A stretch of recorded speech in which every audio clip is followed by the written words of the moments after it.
ஆண்டவராகிய இயேசு கிறிஸ்துவின் நாமத்தினாலே இந்த விடுதலை தேடல் நிகழ்ச்சிக்கு உங்களை வரவேற்கிறேன். அறிந்து கொள்வோம் ஆண்டவரை, தெரிந்து கொள்வோம் தேவனை என்கிற தலைப்பின் கீழே தேவனுடைய குணாதிசயங்களை குறித்து கற்றுக்கொண்டிருக்கிறோம். என்னோடய அப்ஜெக்டிவ் என்ன அப்படின்னா பலமுறை சொல்லியிருக்கிறேன். ஒன்று, இந்த தேவன் யார், எப்படிப்பட்டவர் என்கிற புரிதல் நமக்குள்ளே அதிகமாகும் போது தான் தேவனை தேவனாக நம்ம பார்க்க ஆரம்பிப்போம். ரெண்டாவது, நம்மளுடைய தேவனை பற்றி அறிய அறிய நம்மளுடைய விசுவாசமும் அதிகரிக்கும். மூன்றாவது, ஒரு தவறான உபதேசம் ஏதாவது வரும் பொழுது இந்த தேவனை பற்றி நமக்கு நன்கு தெரிந்திருந்தால், இல்லையே இது என்னுடைய தேவனுடைய சுபாவத்துக்கு ஒத்ததா இல்லையே அப்படின்னு சொல்லி அதை டிஃபெண்ட் பண்ண முடியும். இல்லை அதை ஏற்றுக்கொள்ளாமல் அதை மறுப்பு தெரிவிக்க நம்மளால் முடியும். சரி, இன்றைக்கி நம்ம எதை குறித்து கற்றுக்கொள்ள போகிறோம் அப்படின்னு சொன்னால் தேவனுடைய பொறுமையை குறித்து. முந்தைய தினத்தில் நம்ம ஆரம்பித்தோம், லாஸ்ட் எபிசோடில் இன்றைக்கி அதை கண்டினியூ பண்ணுறோம். இந்த பொறுமைங்கிறது மிகப்பெரிய விஷயமா அப்படின்னு நம்ம யோசித்தோம் அப்படின்னா, வேதத்தில் தேவனுடைய பொறுமையை குறித்து நீங்கள் பார்க்கும் பொழுது அடிக்கடி இந்த பதம், அதாவது நீடிய பொறுமையும் அல்லது நீடிய சாந்தமும், லாங் சஃபரிங். அது லாங் சஃபரிங் அப்படிங்கிறது ஒரு வார்த்தை புரிஞ்சிக்கலாம், ரொம்ப நாளாக பொறுமையாக இருக்கிறார் போல இருக்குது, அப்படி தான். இப்போ நம்ம கூட அந்த பிள்ளைங்க சேட்டை பண்ணும்போது சொல்லுவோம்ல, மொதல் தடவை இங்கே பாரு, இன்னும் ஒரு தடவை பண்ணேன் அவ்வளோதான், அப்படி இன்னும் ஒரு தடவை பண்ணேன் அவ்வளோதான். அதுக்கு 3 தடவை பண்ணிவிட்டு 4வது பண்ணிட்டோம்னா 4வது பண்ணுற தப்புக்கு நம்ம அடிக்க மாட்டோம். இது வரைக்கும் 4 தடவை பண்ணியிருப்பாங்கல்ல, அதுக்கு யாரையும் டெபாசிட் பண்ணி வச்சுருப்போம் கொஞ்சம் கொஞ்சமாக. அது 1வது தப்புக்கு மன்னிச்சிட்டேன் ஓகேவா அப்படிமோ, ஆனால் மன்னிச்சிருக்க மாட்டோம். அந்த தப்பு அதுக்கான தண்டனை ஒரு ஓரமாக வச்சுருப்போம். 2வது முறையை பண்ணோடனே இங்கே பாரு 2 தடவை பண்ணிட்டேன் அப்படின்னு சொல்லுவோம். இப்போவும் அடிக்க மாட்டோம், ஆனால் அடிக்க வேண்டிய அந்த அளவு பனிஷ்மெண்ட் ஒரு ஓரமாக வச்சு டெபாசிட் பண்ணிட்டே வருவோம். திருப்பி 3வதோ 4வதோ பண்ணின உடனே நம்ம தண்டிக்கும் பொழுது அந்த தண்டனைக்கு 4வதாக செஞ்ச தப்புக்கு தண்டிக்க மாட்டோம். இது வரைக்கும் செஞ்சுருந்தாங்கல்ல அது எல்லாத்தையும் சேர்த்து மொத்தமாக எல்லா டெபாசிட்டும் டெலிவரி பண்ணுவோம். இதுதான் நம்மளுடைய சுபாவம். ஆனால் தேவன் பார்த்தீங்க அப்படின்னா அவர் மட்டும் டெபாசிட் பண்ண யோசிச்சு பாருங்களேன். கிட்டத்தட்ட ஒரு 6000 வருஷம் நம்ம பண்ண தப்பெல்லாம் சேர்த்து மொத்தமாக டெபாசிட் பண்ணுறதை எடுத்து ரிலீஸ் பண்ணாருன்னா அவ்வளோதான், நம்ம காலி. சரி, அப்போ என்ன அர்த்தம்? இந்த நீடிய பொறுமை அப்படின்னா இவ்வளவு வருஷமும் தேவன் என்ன பண்ணிகிட்டே இருந்தார்னா பொறுமை கொண்டே இருந்தார். சரி, இந்த பொறுமைன்னா என்ன? இன்னும் கொஞ்சம் அது ஆழமாக யோசிப்போமே. பொறுமை அப்படிங்கிறது ரிஃப்ரைன் ஹிம்செல்ஃப் அப்படின்னு வச்சுக்கலாம். அதாவது அவருடைய சித்தம் இந்த இடத்துல தவறு செய்தால் அந்த தவறை நியாயமாக அவர் டீல் பண்ணணும். அப்படி டீல் பண்ணுனா உங்களை தண்டிக்கணும். அப்படி தண்டித்தா நீங்கள் காணாமல் போயிடுவீங்க. அல்ல, நீங்கன்னு சொல்லும்போது பொதுவாக எல்லாரையும் சொல்கிறேன், காணாமல் போயிடுவீங்க. அப்போது அவருடைய சித்தத்தின்படி, அவருடைய சாயலின்படி, அவருடைய சுபாவத்தின்படி நீதியை நிலைநாட்ட வேண்டிய கட்டாயம் ஏற்படும் போதும் அந்த முடிவை எடுக்காமல் தன்னையே தன்னுடைய சித்தத்துக்கு விரோதமாக அல்லது தன்னுடைய சித்தத்தையே தானே அடக்கி வைக்கிற அந்த ஒரு காரியம்தான் பொறுமை. நம்ம பொறுமை மீறுது அப்படிங்கிறதுனா, நம்ம பொறுமைங்கிறது எப்படின்னா, நம்ம மேலே தப்பு இருக்கோ இல்லையோ நமக்கு பொறுமையை தாண்டி கோபம் வரும். ஆனால் இப்போ தேவனை பொறுத்த வரைக்கும் எப்படி அப்படின்னா, நம்ம தான் தப்புன்னு தெரியும், ஏன்னா அவர் தப்பு செய்ய வாய்ப்பே இல்லை. நம்ம தான் மிஸ் பண்ணியிருக்கோன்னு தெரியும், ஏன்னா அவர் மிஸ் பண்ண வாய்ப்பே இல்லை. நம்ம தான் பர்ஃபெக்டாக இல்லைங்கிறது தெரியும், ஏன்னா அவர் எப்பவுமே பர்ஃபெக்டாக இருக்கிறார். அப்போது பர்ஃபெக்டாக இருக்கிறவர், தப்பே செய்யாதவர், இந்த தப்புக்கு என்ன தண்டனை கொடுக்கணும் அப்படிங்கிறது அவருடைய சித்தமாகவே இருந்தாலும் அவருடைய சித்தத்துக்கு அவர் செயல்படாதபடிக்கு அவரையே கட்டுப்படுத்துகிற ஒரு குணாதிசயம் தான் அந்த பொறுமை. நீங்கள் இந்த பொறுமையை அப்படி தான் பார்க்கணும். பொறுமையான உடனே ஏதோ ஆண்டு பொறுமையாக இருக்கிறார் அப்படின்னு சிம்பிளாக இல்லை. இல்லை இல்லை இல்லை குற்றம் செய்கிறவர்களை குற்றமற்றவர்களாக விடாமல் இருப்பது அவருடைய சுபாவம், அது அவருடைய சித்தம். அதைத்தான் அவர் செய்யணும். குற்றமுள்ளவன் குற்றமுள்ளவனாக தீர்க்கப்பட வேண்டும், இதுதான் அவருடைய சித்தம், அவருடைய நேச்சர். ஆனால் அந்த நேச்சர் படி அவர் செயல்படாதபடிக்கு அவரை கட்டுப்படுத்துகிறார் பார்த்தீங்களா, அதுதான் பொறுமை. He restrained himself against his own perfect will. That is called long suffering of God. இது எதுக்கு நான் இதை சொல்கிறேன்னு நினைக்கிறீங்களா? இந்த வேதத்தை அப்படியே திருப்பி பார்த்தீங்க அப்படின்னா பல முறை நம்ம எதை பார்க்கலாம் அப்படின்னா, அழிக்க வேண்டிய சூழ்நிலை கூட அவர் அழிக்காமல் பாதுகாக்கக்கூடிய அந்த பொறுமையை பார்க்கலாம். கொஞ்சம் ஒரு சில எக்ஸாம்பிள் சொல்கிறவங்களுக்கு புரிவதற்காக. முதல்ல தேவன் படைத்ததுலேயே ரொம்ப சூப்பரான படைப்பு யாருன்னா நீங்களும் நானும் தான். ஏன்னா ஆதியாகமம் 1வது அதிகாரம் 26, 27 வாசிக்கும் பொழுது வேறு யாரையும் வேறு எதையும் தம்முடைய சாயலில் படைக்கலை, உங்களை தான் தம்முடைய சாயலில் படைச்சார். வேறு எதையும் படைச்சிட்டு மிகுந்த குட்டுன்னு சொல்கிறதே ஓகே, நன்றாக இருந்ததுனாலே ஓகே, மிகவும் நன்றாக இருந்தாலும் எப்படி இருக்கும்? அது அப்படி சொன்ன கடைசியாக வந்த வார்த்தை யாரை பார்த்துன்னா கடைசியாக நம்மளை படைச்சதுக்கப்புறம் தான் அப்படி சொன்னார். ஆனால் பார்த்தீங்கன்னா அதற்கு முன்னே படைக்கப்பட்டவைகள் எல்லாமே அவர் என்ன சொன்னாரோ அதுக்கு கீழ்ப்படிஞ்சது. இப்போ பூமியை இந்த டிகிரியில் சுற்றுப்பா அப்படின்னு சொல்லியிருப்பார், புரியுதுக்காக சொல்கிறேன். அது பாட்டு சுற்றிட்டு இருந்துச்சு. கடலை இது வரைக்கும் அதுக்கப்புறம் வராதப்பா அப்படின்னு சொன்னார், அது பாட்டுக்கு இருந்துச்சு. சிங்கத்தை இப்படி இல்லை ஒவ்வொன்றுக்கும் சில பவுண்டரிஸ் கொடுத்துருப்பாருன்னு நினைக்கிறேன். எல்லாமே அது அவர் சொல்லுங்க கீழ்பட்டு அப்படியே இருந்துச்சு. ஆனால் எதை சிறப்பாக கிரியேட் பண்ணிட்டு மிகவும் நல்லது என்று கண்டாரோ அதுதான் முதல்ல வயலேட் பண்ணிச்சு. அது எதுன்னு கேட்குறீங்களா? அதான் நீங்களும் நானும் தான் சொல்ல வரேன். எந்த அளவுக்கு வயலேட் பண்ணிச்சுன்னா நல்லா கவனிச்சு பார்த்தீங்களா? பைபிளில் வேற எதை படைச்சதுக்காக ஆண்டவர் ஃபீல் பண்ணல.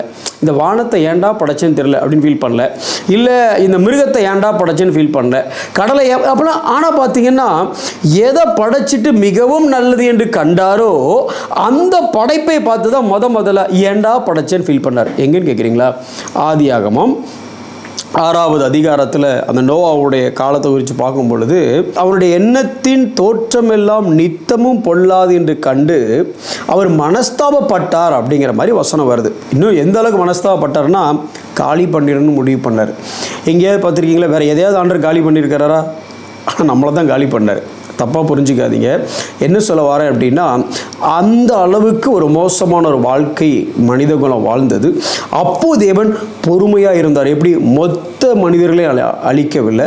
அப்பவும் கூட நோவாங்கிற ஒரு மனுஷனை எழுப்பி அவனை நீதியை பிரசங்கம் பண்ண வச்சார். அதை தான் 2 பேதுரு 2வது அதிகாரம் 5வது வசனத்தை வாசிக்கும் பொழுது, பூர்வ உலகத்தையும் தப்ப விடாமல் நீதியை பிரசங்கித்தவனாகிய நோவா முதலான 8 பேரை காப்பாற்றி அப்படின்னு இருக்கு. நோவாவை காப்பாற்றுறதுக்கு முன்ன எவ்வளோ வருஷங்கிறது நமக்கு அந்த கணக்கு வேற மாதிரி இருந்தாலும், அந்த நோவா அந்த காலத்தில் கூட தேவன் நோவா பேழையை கட்ட சொல்லும் பொழுது ஒரு முடிவு பண்ணிட்டார். இந்த 8 பேரை தான் காப்பாற்றணும்னு முடிவு பண்ணியிருக்கலாம். ஏன்னா பேழையை கட்டுறாரு. ஆனால் இங்கே யாருமே பார்த்தீங்க அப்படின்னா கெட்டு போகக்கூடாதுங்கிறதுக்காக நோவா பிரசங்கம் பண்ணினாலும் அதை யாருமே கேட்கல. ஆனாலும் தேவன் மொத்த மனித குலத்தையும் அழிக்கலை, நோவாவுடைய குடும்பத்தை காப்பாற்றினார். ஏன்னா இந்த மனித இனத்தின் மேலே அவர் நீடிய பொறுமையாக இருந்தார். அதனால தான் 1 பேதுரு 3வது அதிகாரம் 20வது வசனம் அதில் சொல்லும் பொழுது, தேவன் நீடிய பொறுமையோடு காத்திருந்த போது அப்படின்னு சொல்லுது. சரி, இங்கே மட்டும் இல்லைங்க. சரி, இந்த இஸ்ரேல் ஜனங்களை பாருங்கள். ஒரு 40 வருஷம் அவங்களை நடத்தி கூட்டிகிட்டு வராரு. இந்த 40 வருஷத்தில் கூட என்னைக்காவது ஒரு நாள் இந்த மொத்த ஜனங்கள் அவரை சந்தோஷப்படுத்துகிற மாதிரி நம்ம பார்க்கவே முடியறதில்லை. ஆனால் தினம் நன்மை அனுபவித்தாலும், மேகஸ்தம்பமாக இருக்கட்டும், அக்னி ஸ்தம்பமாக இருக்கட்டும், இல்லை மண்ணாவாக இருக்கட்டும், என் நான்வெஜ் ஃபுட்டாக இருக்கட்டும், இல்லை ட்ரெஸ்ஸு பழசாகலை, செப்பல் பழசாகலை, வியாதி வரலை, ஒருத்தனும் என்ன சொல்கிறது இயலாமை அப்படிங்கிறதே இல்லை. எல்லா அற்புதத்தை டெய்லி பார்த்துட்டு இருந்தாலும் இன்னொரு மிகப்பெரிய அற்புதம் என்ன நடந்துச்சுன்னா முறுமுறுப்பு டெய்லி இருந்துச்சு. ஆனால் இந்த 40 வருஷம் பாருங்கள், அவர் நீடிய பொறுமையோடு இருந்து கானான் தேசத்துக்குள்ளே அவங்கள கொண்டு வந்து சேர்த்தார். சரி, சேர்த்ததுக்கு அப்புறமா நல்லா இருந்தாங்களா? இல்லை. அந்த கானான் தேசத்தோடைய ப்ராக்டிசஸ், அவங்ககிட்ட கூட மோசமான பழக்க வழக்கங்களை இன்ஹெரிட் பண்ணிட்டு அப்பவும் பார்த்தீங்க அப்படின்னு சொன்னால் தேவனுக்கு எதெல்லாம் அருவருப்போ அந்த அருவருப்பெல்லாம் செஞ்ச உடனே இந்த மொத்தத்தை காலி பண்ணாரா? காலி பண்ணலை. அங்கேயும் ஒரு ரெம்னட் வச்சுக்கிட்டே இருந்தார். சரி, அதையும் விட்டுருங்க.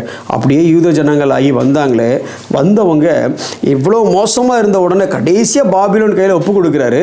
ஒப்பு கொடுத்து இவங்க திருந்தினாங்களா அப்படின்னு பாருங்க. 2வது இஸ்ரவேல் தேசம் உருவானதுக்கு அப்புறம் தன்னுடைய சொந்த குமாரன் அனுப்பும் பொழுது அந்த சொந்த குமாரனையே சிலுவையில் அறையக்கூடிய அளவுக்கு இந்த மனித இனம், அந்த யூத இனம் அல்லது இந்த மனித இனம் தேவனுடைய சித்தத்தை விட்டு ரொம்ப வெளியே போயிடுச்சு. ஆனால் இந்த முழு ஸ்டோரியில், இந்த முழு ஜோனிலையும் அவர் பொறுமையை இழந்து இவங்களை காலி பண்ணவே இல்லை. அவ்வளவு நீடிய பொறுமையுள்ள தேவனாக இருக்கிறார். சரி, அது மாத்திரம் இல்லை, இன்னைய உலகத்தை யோசிச்சு பாருங்களேன். எவ்வளோ பெர்சிக்யூஷன் நடக்கு, தேவனுக்கு விரோதமாக எவ்வளோ காரியங்கள் நடக்கு. தேவன் படைத்த சூரியனையும், தேவன் படைத்த இயற்கை வளங்களையும், தேவன் கொடுத்த மூச்சு காற்றையும், தேவன் கொடுத்த சரீரத்தையும் வைத்து அனுபவித்து கொண்டே தேவனுக்கு விரோதமாக இவ்வளோ பேர் எழும்பும்போது கூட தேவன் இப்பொழுதும் எல்லாரும் மேலேயும் பொறுமையாக இருக்கிறார். அப்பாடா, எல்லாரும் பயங்கர மோசம் சார், அவ்வளோ பொறுமையாக இருந்திருக்காரு பாருங்கள் ஆண்டவர் அப்படின்னு நீங்கள் சொல்லலாம். இதை கேட்டுட்டு இருக்கிற ப்ரீச் பண்ணுற என்னையும் கேட்டுட்டு இருக்கிற உங்களையும் நீங்கள் யோசிச்சு பாருங்கள். எவ்வளவு காரியங்கள் நம்ம தவறி இருக்கோம், எத்தனை முறை தவறி இருக்கோம். ஒவ்வொரு தப்புக்கும் நம்ம பாவ நிவாரண பலி செலுத்துகிற மாதிரி சிஸ்டம் இருந்துச்சுன்னா இன்றைக்கி காஸ்ட்லியஸ்ட் ப்ராடக்ட் இந்த உலகத்தில் எதுவாக இருக்கும்னா ஆடு புறா அந்த மாதிரி தான் இருக்கும். தங்கம் வெள்ளி இருக்காது. ஏன் தெரியுமா? அவ்வளோ டிமாண்ட் ஆகிருக்கும் நமக்கு இல்லை, நம்ம செய்த பாவத்துக்கு. அப்பேற்பட்ட பாவங்களை அத்தனை முறை நாம் மீறின போதும், அத்தனை முறை அவரை டிசப்பாயிண்ட் பண்ண போதும், ஒரு முறை கூட அவர் தன்னுடைய பொறுமையை விட்டு விலகி நம்மளை அழிக்கவில்லை. உங்கள் மீது என் மீதும் அவர் சாந்தமாக இல்லை, நீடிய சாந்தமாக இருக்கிறார். அதற்கு உங்களுடைய பதில், இவ்வளோ தவறு செஞ்சும் என் மேலே நீங்கள் பொறுமையாக இருக்கிறீங்களா ஆண்டவரே? அப்படின்னா பெரிய தவறு செஞ்சுன்னு கேட்குறீங்களா? இச்சையோடு பார்த்தா அவருடைய கணக்கின்படி உபச்சாரம், எத்தனை உபச்சாரம் நம்ம கணக்கில் இருக்கோ தெரியாது. ஒரு கோபத்தோட கண்ட சகோதரனிடத்தில் கோபம் அடைஞ்சோம் அப்படின்னா அது கொலைக்கு சமானம். எத்தனை கொலை நம்ம செய்தோம் நமக்கு தெரியவே தெரியாது. இருதயத்தின் நினைவுகளை பொறுத்த வரைக்கும் நினைவுகள், நினைவின் தோற்றங்கள் எல்லாத்தையுமே ட்ராக் பண்ணுறாரு. அப்போ எவ்வளோ காணும் நம்ம இருதயமும் நம்ம நினைவும் கேவலமாக இருந்துன்னு தெரியாது, எவ்வளோ தூரம் அதுக்கு அவருக்கு அருவருப்பாக இருந்துச்சுன்னு தெரியாது. ஆனால் ஒரு தடவை கூட இன்னும் நம்மளை அவர் தண்டிக்கலை, நம்மளை அவர் இன்னும் சொல்லப்போனால் அழிவுக்கு ஒப்பு கொடுக்கலை. இன்னும் கிருபையாய் இரக்கமாய் பொறுமையாய் இருக்கிறார். அதற்கு என்னுடைய response, what is my response to that long suffering? ஒரு சின்ன ஜபத்தை கேட்கலன்னு நமக்கு எவ்வளோ கோவம் வருதில்ல? எனக்கு அருமையான சகோதரனே சகோதரி, இவ்வளவு பொறுமையாக இருக்கிற அந்த தேவனுக்கு உங்களுடைய என்னுடைய பதில் என்ன, ரெஸ்பான்ஸ் என்ன? கண்களை மூடி நாம் ஜெபிப்போம். அன்புள்ள ஆண்டவரே, நோவாவின் காலத்தில் இந்த மனித இனத்தின் மேல் பொறுமையாக இருந்தீங்க ஆண்டவரே. ஆபிரகாமின் காலத்தில் இருந்து உம்முடைய குமாரனை சிலுவையில் அறையக்கூடிய அந்த காலம் வரையும், ஏன் இன்று வரைக்கும் இந்த யூத ஜனங்கள் மேலே நீங்கள் பொறுமையாக இருந்தீங்க. ரட்சிப்பை அனுபவித்து இந்நாள் வரைக்கும் வாழ்ந்து கொண்டிருக்கிறது சபையின் மேலே எத்தனையோ மீறுதல்கள் நாங்கள் செய்த போதும், எத்தனையோ முறை வழி விலகி போகும்பொழுதும் எங்கள் மேல் நீங்கள் பொறுமையாக இருந்தீங்க ஆண்டவரே.